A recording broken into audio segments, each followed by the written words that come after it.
वक्त की बड़ी खबर रूस की तरफ से आ रही है। रूस ने यह दावा किया है कि उसने यूक्रेन में बड़ी तबाही की है। रूस की तरफ से दावा यह किया जा रहा है कि उसकी सेना ने न केवल डॉनबास इलाके में बल्कि कई और इलाकों में भयंकर तबाही की है और जो एयर डिफेंस है यूक्रेन का उसे पूरी तरह से ध्वस्त कर दिया गया है। हालांकि इंफॉर्मेशन वॉरफेयर के तहत भी बहुत सी बातें की जा रही है, लेकिन तास रूस की जो एजेंसी है उस एजेंसी ने दावा किया है कि डॉनबास के इलाके में रूस की सेना ने कई इलाकों को अब अपने कब्जे में ले लिया है और लुहांस्क में उनकी सेनाएं आगे बढ़ी हैं, उन्हें सफलता मिली है।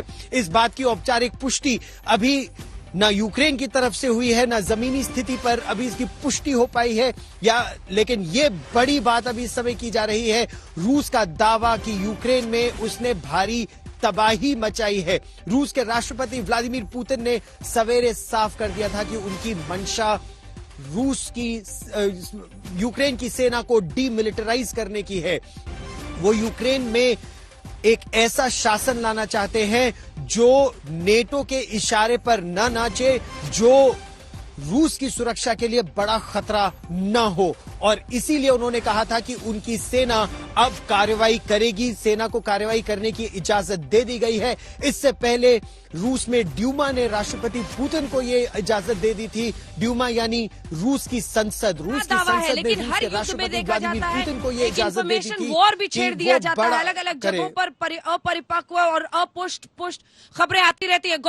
गौरव जल्दी से अगर बड़ी तस्वीर को हम समझना चाहें, क्योंकि यूक्रेन भी दावा कर रहा है कि कुछ एयरक्राफ्ट को कुछ जगहों पर वो भी हमला कर रहा है, बड़ी तस्वीर वहां से इस वक्त आपको क्या दिख रही है? क्योंकि बड़ी खबर इस वक्त हम बता रहे हैं, यूक्रेन पर बैठक करें प्रधानमंत्री नरेंद्र मोदी, कीव को सुबह तक घेरने की रूस की कोशिश। सूत्रों के हवाले से जो खबर आ रही है, सभी रणनीतिक रूप से जो स्ट्रेटेजिक शहर है गौरव, उन सब पर धीरे धीरे गौरव कब्जा करता हुआ रूस दिख रहा है।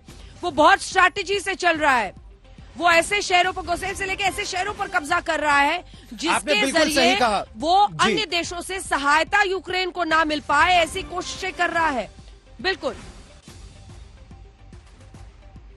आपने बिल्कुल सही कहा, यही रूस की रणनीति है और इसीलिए जो तस्वीर आज तक पर सबसे पहले हमने अपने दर्शकों को दिखाई थी वो तस्वीर थी 8 रूस के हेलीकॉप्टर जिस तरह से यूक्रेन की राजधानी कीव से महज 10 किलोमीटर दूर जो एंटोनोव का हेडक्वार्टर्स है उस एयरफील्ड पर उन्होंने अपना वर्चस्व स्थापित कर लिया था। उस एयरफील्ड को उन्होंने अपने कब्जे में ले लिया था, यानी वो एयरफील्ड यूक्रेन को डिनाई कर दी थी। सोचिए, कीव की राजधानी से महज 10 किलोमीटर दूर रूस के कब्जे में एक एयरफील्ड, ऐसा रूस का दावा। पहली बात। दूसरी बात, डोनेट्स्क के इलाके में, डॉनबास के इलाके में लुहांस्क से आगे बढ़ती रूस की सेना। एक और बड़ी बात, यानी 3 जगहों से जब परस्पर वार हो रहा है और राजधानी कीव पर बमबारी हो रही है और प्रत्युत्तर में, हालांकि इंफॉर्मेशन वॉरफेयर के जरिए यह कहा जा रहा है कि यूक्रेन ने भी रूस के 7 लड़ाकू विमान और हेलीकॉप्टर गिरा दिए, लेकिन जमीनी स्थिति क्या इससे इतर है,